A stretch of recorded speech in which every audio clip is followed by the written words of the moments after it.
I'm John Little, and this is the SHOCKCAST for January 13, 2014. When it happens, it will happen quickly. I find catastrophes to be interesting. Everyone that I know that has been through one always talks about how sudden they are. 1 minute, you're walking down the street with the shops open and the sun shining, and then just moments later, your world is turned upside down. Tanks block the streets, earthquakes topple buildings, or bombs blow up packed buses. Whatever they are, extreme events always seem to come out of nowhere. In fact, nowhere is such a common place, the English language even has a word for it. But is disaster really so sudden? Of course not. There's always some kind of warning. Volcanoes always rumble before they explode. Tsunamis are always preceded by big earthquakes. Currency devaluations always follow claims to the contrary by politicians. And there's always some poor idiot out there preaching the end of the world before it actually happens.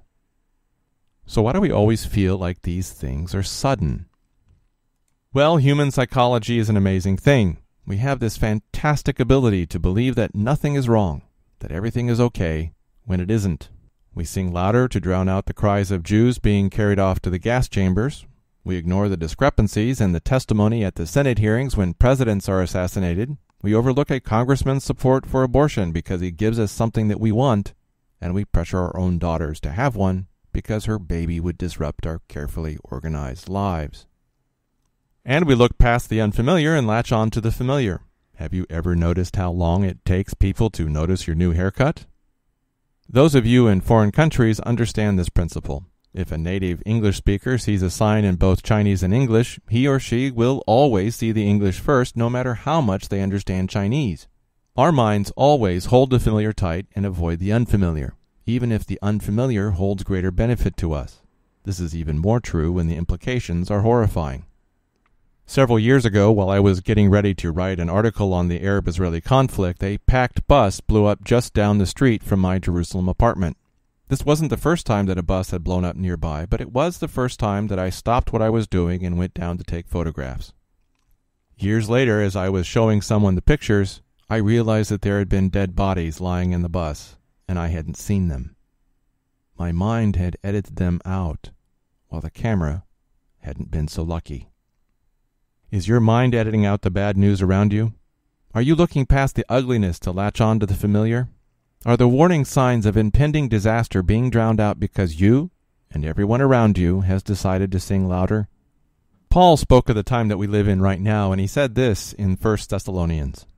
For when they shall say peace and safety, then sudden destruction cometh upon them, as travail upon a woman with child, and they shall not escape. But ye, brethren, are not in darkness, that that day should overtake you as a thief. Ye are all the children of light, and the children of the day.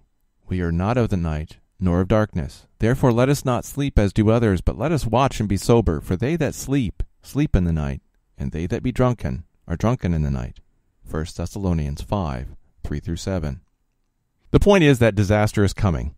You may not be able to see it because your mind doesn't want to see it. Your mind may not even be able to grasp the implications of how terrible the future is. And I understand, since I suffer from the same problem.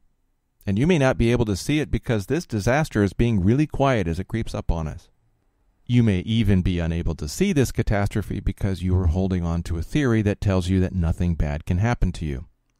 But our theories and inability to see will not protect us from what is coming. That's why we must open our eyes and read our Bibles. Our media and our pastors are preaching peace and safety to us, but destruction is coming, and when it comes, it will be sudden. When it happens, it will happen quickly. Are you ready for this?